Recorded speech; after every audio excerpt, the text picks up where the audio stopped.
Bonjour et bienvenue à l'invité de Thierry. Nous sommes aujourd'hui à Lausanne et nous avons le plaisir d'accueillir Madame Judith Grana. Bonjour Madame Grana. Bonjour Monsieur Dim. Vous êtes la responsable marketing et vente auprès de CityCable.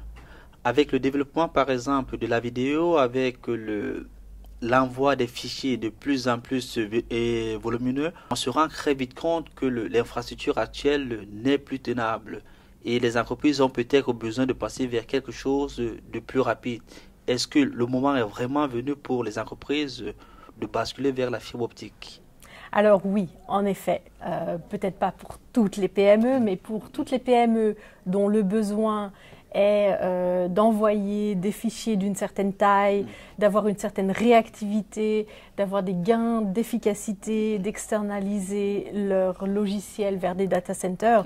En effet, aller vers des technologies de télécommunication qui sont beaucoup plus performantes que la technologie du cuivre devient une nécessité. Alors, pour monsieur tout le monde, la fibre optique, c'est plus la télévision en HD. Mais par exemple, pour l'entreprise, une entreprise, notamment la PME, elle ne voit peut-être pas les bienfaits de la fibre optique. Alors, aujourd'hui, quels sont les bénéfices de la fibre optique? Alors, elles sont multiples. La fibre optique amène pour une PME de l'efficacité, de la productivité. Elle permet aux entreprises de communiquer plus rapidement, d'envoyer des fichiers plus rapidement, d'avoir des plateformes de leur logiciel, des plateformes numériques, leurs serveurs, leur stockage de façon externalisée, ce qui leur fait faire des économies et évite d'avoir des serveurs à l'interne à maintenir et à supporter. Et puis aussi, ça permet à l'entreprise d'avoir de nouvelles organisations, d'être beaucoup plus flexible, d'avoir des employés qui sont peut-être aux quatre bouts de la terre, car ils peuvent communiquer très facilement, très rapidement, grâce à la télécommunication, grâce à la visioconférence.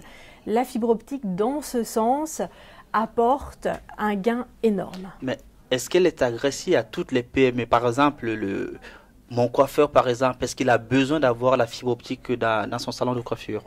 Alors, je ne me permettrai pas de juger si votre coiffeur a besoin de la fibre optique. En tout cas, je peux vous dire que quelqu'un qui utilise naturellement peu les outils de télécommunication, qui a peu d'échanges d'emails, qui a peu d'envoi de fichiers volumineux tels que de la vidéo, etc., pourra se contenter d'une connexion Internet beaucoup plus modeste, qui coûtera aussi beaucoup moins cher. Par contre, en effet, si ces besoins devaient évoluer vers beaucoup plus de télécommunications, que ce soit de l'échange d'informations ou de la visioconférence, alors là, la situation devrait être réévaluée. Alors, si on prend par exemple le cas de CityCable, au niveau de la ville de Lausanne, si j'ai bonne mémoire, la couverture est autour de 20%.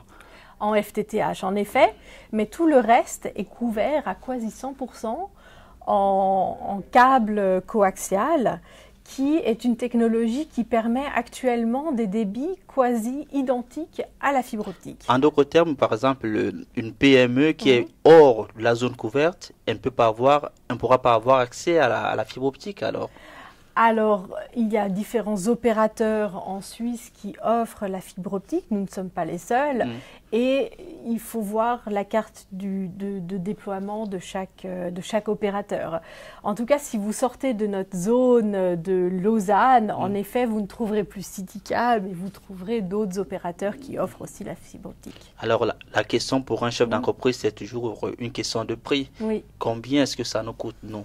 Alors écoutez, le plus petit abonnement qu'on propose qui est de l'ordre de 30 mégabits est à 72 francs. Et sur la fibre optique, si vous allez vers du 500 mégabits, on se retrouve à des prix autour des 220 francs. Est-ce dans la technologie du futur ou pas? Oui, en effet. Et vous pouvez vous poser la question, pourquoi est-ce que CityCable construit un réseau de fibre optique FTTH alors que son réseau actuel offre quasi les mêmes débits que celui de la fibre optique?